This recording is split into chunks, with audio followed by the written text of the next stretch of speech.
Salut, c'est le panel de Yingi. Alors ce matin, on va parler de la publicité que fait la France, n'est-ce pas, en Afrique et partout dans le monde par rapport à la Russie.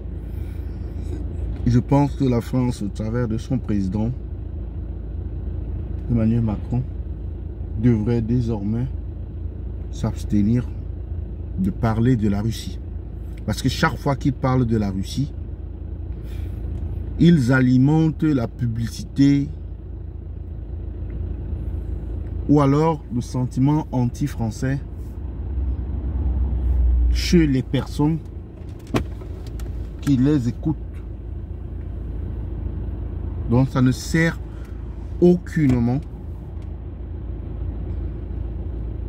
ce qu'ils veulent obtenir. Ça ne sert pas du tout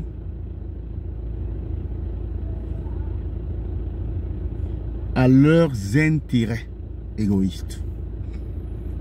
Donc, vous aurez remarqué que depuis un certain temps, il ne se passe pas une seule prise de parole. Oui, nous savons qu'il y a la guerre en Ukraine. Il ne se passe pas une simple prise de parole où le président français Emmanuel Macron ne manque pas d'invectiver soit les Africains ou bien de salir ou de vouloir salir l'image de la Russie. En le faisant chaque fois, lui s'attache plutôt les foudres ou alors le sentiment anti-français grandit plutôt chez les personnes qui ont eu à traiter avec la France auparavant. La Russie n'a jamais rien fait en Afrique. La Russie n'a jamais rien fait de mal en Afrique. Et donc vouloir la salir comme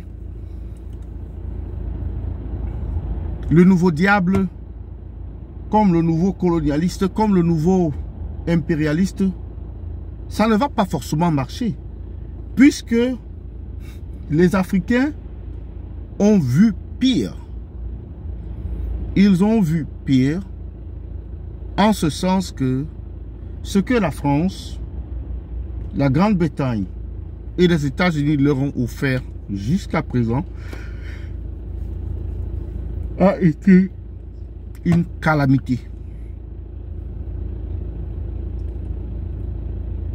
Cela a été simplement, purement et simplement une calamité. Donc comment est-ce que la Russie peut faire pire? Non, les Africains ne voient pas ça de cet œil-là. Donc il faudrait que Emmanuel Macron et ses patrons américains se calment un peu et qu'ils se focalisent sur ce qui les concerne. Ce n'est pas à eux de donner les leçons aux jeunes Africains, comme quoi aujourd'hui les jeunes Africains détestent la France. Mais quand est-ce que les Africains avaient aimé la France? Y a-t-il une époque où les Africains ont aimé la France? Moi je veux savoir. Y a-t-il une période où c'était l'amour parfait entre les Africains et les Français? Non.